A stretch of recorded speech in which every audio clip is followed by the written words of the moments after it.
Bienvenidos a un nuevo capítulo de Ecosalud, el programa multiplataforma del Eco Multimedios, donde hablamos de prevención en salud. Hoy nos acompaña Ana Bonifacio, ella es licenciada en Psicología, especializada en Neuropsicología del Envejecimiento y Cardiopsicología. Ana, ¿cómo estás? Muchas gracias por acompañarnos. Bien, muchas gracias a vos por invitarme y para compartir este espacio, ¿no? Como ayudarnos. De prevención, poder parar y pensar un poquito sobre qué es la prevención. Exactamente. En la salud cognitiva. Y en principio preguntarte, ¿qué es la neuropsicología? Claro, que no es tan difundida como puede ser la psicoterapia, pero también es bastante antigua, porque en el siglo pasado, bueno, viene desde el anterior todavía siglo. La neuropsicología es una derivación clínica de la psicología, que es una ciencia, la psicología, y esta sería una disciplina aplicada de la psicología, que estudia la relación del cerebro con la conducta humana, entendiendo conducta como en un sentido amplio, cómo funcionan los procesos básicos que antes llamábamos intelectuales y hoy decimos cognitivos o cognoscitivos, la conducta e incluso la afectividad, el estado de ánimo, cómo se desregula por cuestiones cerebrales. Uno podría estudiar la conducta humana desde otro marco, desde lo social, desde lo antropológico. Bueno, este estudio es, cuyo marco de referencia es el funcionamiento del sistema nervioso. Ana, y si hablamos de deterioro cognitivo, hay un momento en la vida que empieza, ¿tiene que ver con la edad, solamente con la edad? ¿Cómo se manifiesta?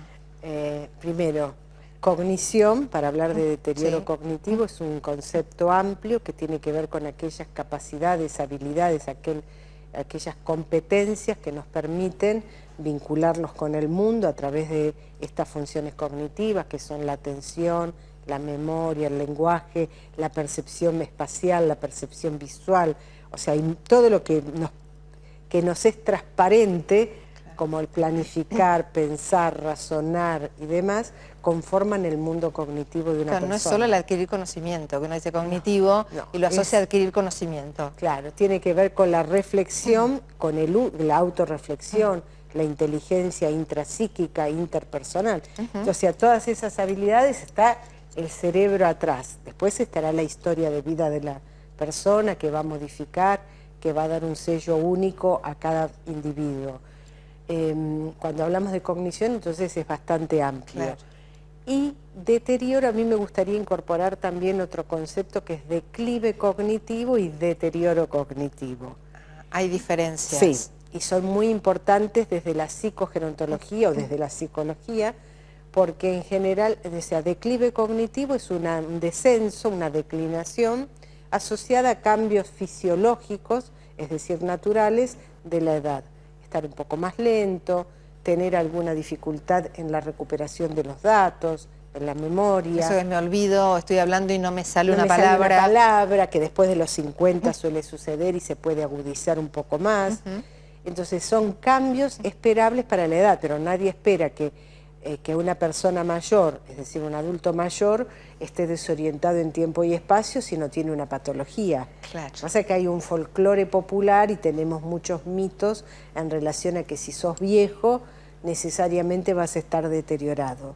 Y no es así para nada. Si hay un mensaje que quiero dejar, es que se puede llegar muy bien cognitivamente, como se puede llegar muy bien físicamente a una edad adulta mayor, sin ningún cambio, o con cambios menores, en realidad no sin ningún cambio, sino con cambios menores en el sentido que no limitan tu autonomía, tu independencia, vos podés decidir sobre tu vida y podés ejecutar desde los aspectos cognitivos aquella vida que decidís para vos misma. Claro. Entonces, y deterioro ya no es una disminución, es una alteración, que cuando hablamos de alteración tiene que ver más con lo patológico, que puede ir desde un grado leve hasta hacer que una persona sea completamente dependiente del cuidado de otras. Entonces ese deterioro puede, ahora vamos a ver, vos me preguntás si es por la edad es declive.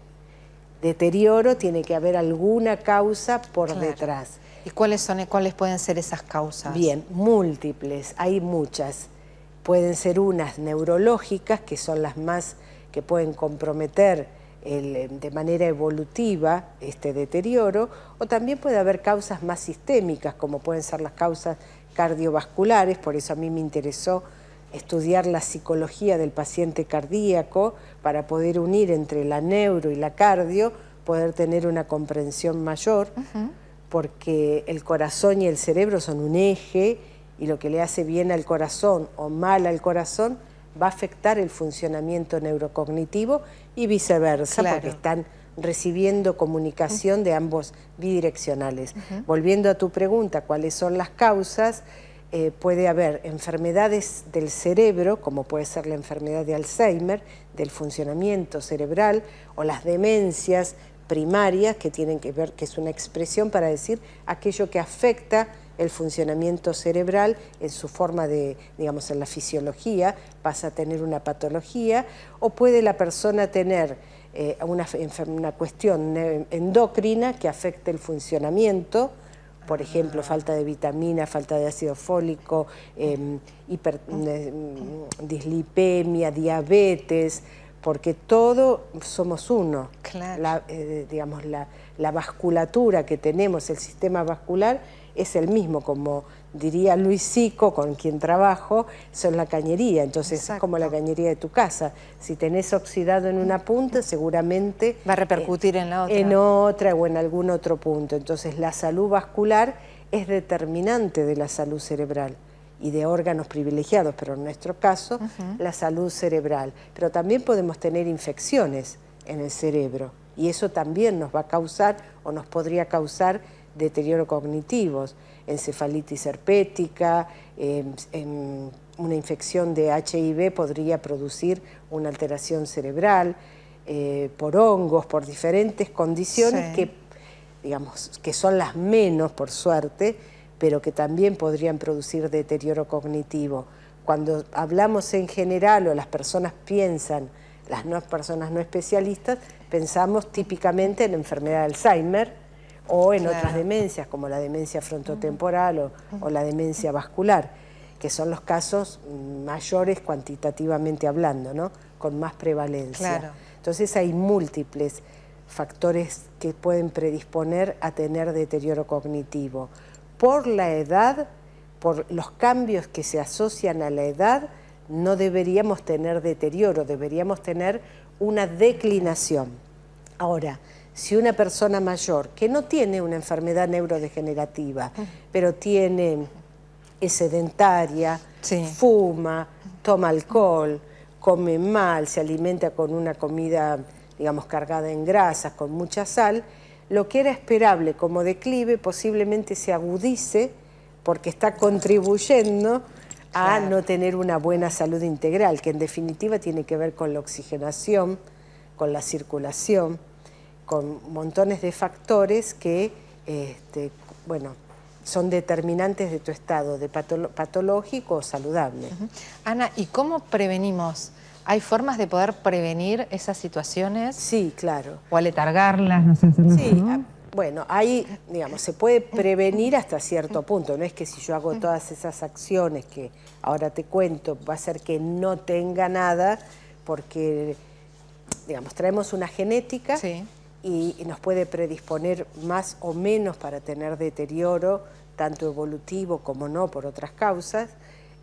También tenemos una historia de vida, por ejemplo, traumatismos cráneoencefálicos repetidos también te predispone a tener deterioro cognitivo.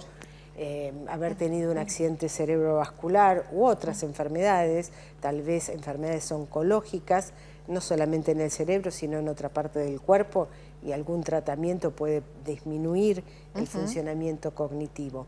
Yo cuando pienso, digamos, desde mi lugar, cómo prevenir, le explico a los pacientes, bueno, obviamente habiendo hecho un diagnóstico neuropsicológico con lo que se llama una evaluación cognitiva, que es a partir de donde el neuropsicólogo trabaja, habiendo hecho una evaluación exhaustiva y además entregándosela al médico que la solicitó para poder hacer un perfil neurocognitivo del paciente.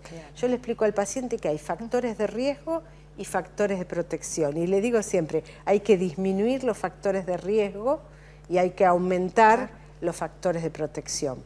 Entonces, Los factores de... Alguien puede venir a una evaluación y ya estar yo en presencia de un deterioro cognitivo. Siempre, otro mensaje que quiero dejar es siempre hay un montón de cosas para hacer, tanto desde la intervención médica, desde lo farmacológico, como de aspectos psicosociales, psicológicos, intervenciones, digamos, desde otras disciplinas. Siempre hay para hacer por el paciente y por la familia. Y también podríamos hablar por la sociedad toda. Sí, claro. Sí, educación, cómo tratar desde cuando sube a veces al colectivo una persona que tiene deterioro y el colectivero por ahí no sabe y se pone impaciente. Digo el colectivero porque yo vivía en Buenos Aires y vino. Digo que acá nada que ver, el colectivo es digamos, todo tranquilo. Entonces, los factores de riesgo pueden profundizar un deterioro cognitivo que ya está presente o justamente predisponerte a la aparición del deterioro cognitivo, que tal vez si controlaras los factores de riesgo tempranamente no aparecería el deterioro cognitivo, porque el deterioro cognitivo lo decimos en la manifestación clínica de los síntomas que nosotros vemos, pero en el cerebro puede incluso estar la patología, que hubo un estudio divino que lo demostró en el siglo pasado, el estudio de las monjas, que podían tener patología tipo Alzheimer, pero clínicamente no se manifestaba. Y la monja tenía 104 años y estaba impecable cuando falleció y se estudió su cerebro y estaba pleno de, digamos, de señales de tener la patología en el cerebro de Alzheimer.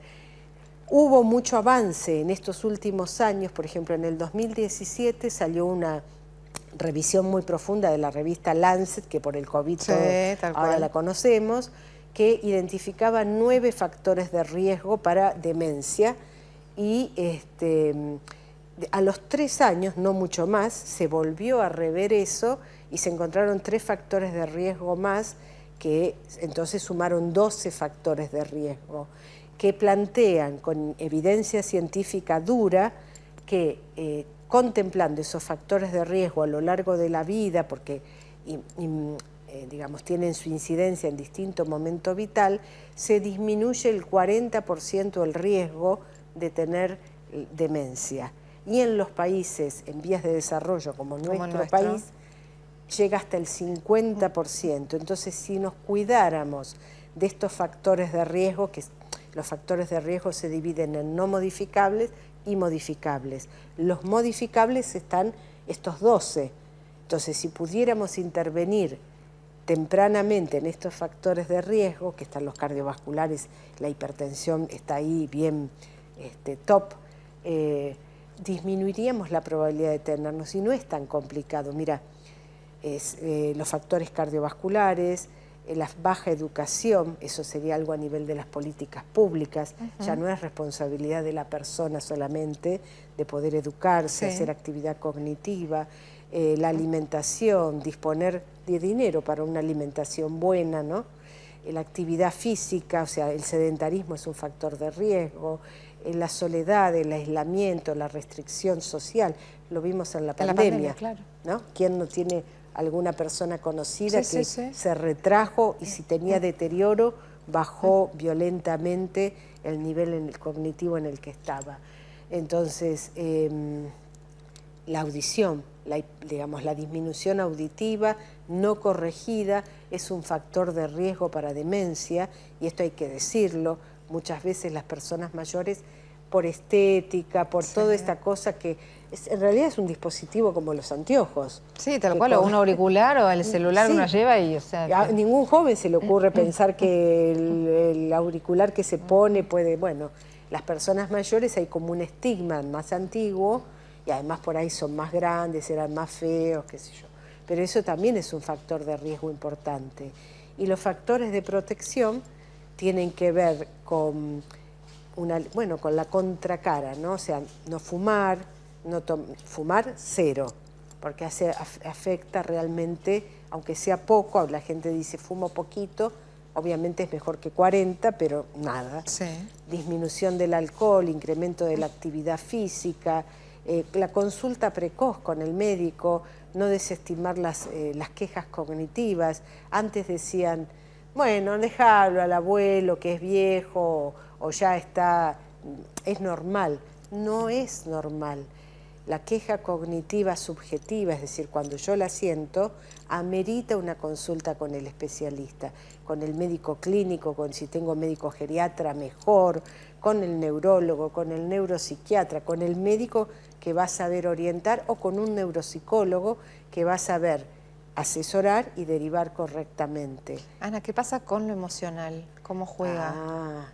Y así, porque la cognición, buena observación porque me hiciste tener en cuenta lo siguiente, nuestra condición está ineludiblemente vinculada, nuestro desempeño cognitivo, a la emocionalidad, a cómo estamos en determinado momento de la vida, a la motivación que nos despiertan los temas, porque si un tema no te interesa, bueno, hemos visto por ahí que te hablan y es como si no registráramos porque nuestra atención está en otro lugar. También hemos visto personas muy tristes, deprimidas o en duelo, que merma el funcionamiento, pero por este aspecto. De hecho, hay demencia secundaria a depresión, a estado anímico depresivo. Claro. La ansiedad también es un factor que disminuye la performance cognitiva. La depresión puede profundizar un camino de deterioro, puede también, porque hay neurotoxicidad, hay inflamación del sistema nervioso, entonces todo eso va llevando a un camino deleterio. Esto que se dice siempre tener un objetivo, no importa cuál, ¿esto claro. ayuda? Claro, ayuda claro. Ahora vamos a ver específicamente qué podemos hacer, ¿no? Es disminuir todo esto que nos hace daño e incorporar, por ejemplo, actividad cognitiva, que puede ser con un especialista súper, digamos, especializado, como puede ser un neuropsicólogo, o pueden ser actividades informales, estudiar un idioma, estudiar una carrera, bueno, por supuesto, hacer cursos, aprender cosas nuevas, que nuestro cerebro tiende a hacer una economía e ir por el camino, por la ruta ya conocida. No sé, a veces le decimos a los pacientes, cambie, si siempre hace este camino, mañana vaya por otro. Si siempre hace, no sé, el tatetí de tal manera, hágalo con la otra mano. Sí, experimentar situaciones nuevas, que es lo que hacemos cuando somos chicos, ¿no? Todo es novedoso. Estamos probando todo el tiempo. Claro, estás estudiando en la facultad y tenés amigos, conoces a este, al otro, que te invitan a una fiesta, y normalmente vamos, más cuando dejamos el trabajo, ¿no? Que es un incentivo para estar actualizado, para leer el diario, hasta para lo mínimo que es levantarte y ponerte bien arreglado para ir a trabajar. Muchas veces pasa que si la persona está más deprimida, va dejando de lado ciertas actividades, ¿no? Entonces, puede haber actividad social informal o con un profesional. Todo, desde aprender ikebana a hacer un taller literario, leer, viajar, conocer culturas, mantener los amigos, no sé, no me vienen a la memoria, hacer, digamos, toda la vida social, estar lejos del aislamiento, ¿no? De la soledad. Si el estrés es otro factor que lleva al deterioro o colabora con el deterioro, entonces las prácticas contemplativas o practicar yoga o sentarse en la naturaleza, que acá hay una naturaleza maravillosa para caminar, contribuyen a la armonía del ser y eso va a redundar en un buen estado cognitivo. Ana, muchísimas gracias por ayudarnos con este tema. Gracias a vos, al contrario. Será hasta la próxima. Hasta la próxima, gracias. Sí, cómo no. Gracias la licenciada, nos acompañó la licenciada Ana Bonifacio, ella es psicóloga especializada en neuropsicología del envejecimiento y cardiopsicología. Nos reencontramos en un próximo capítulo de Ecosalud.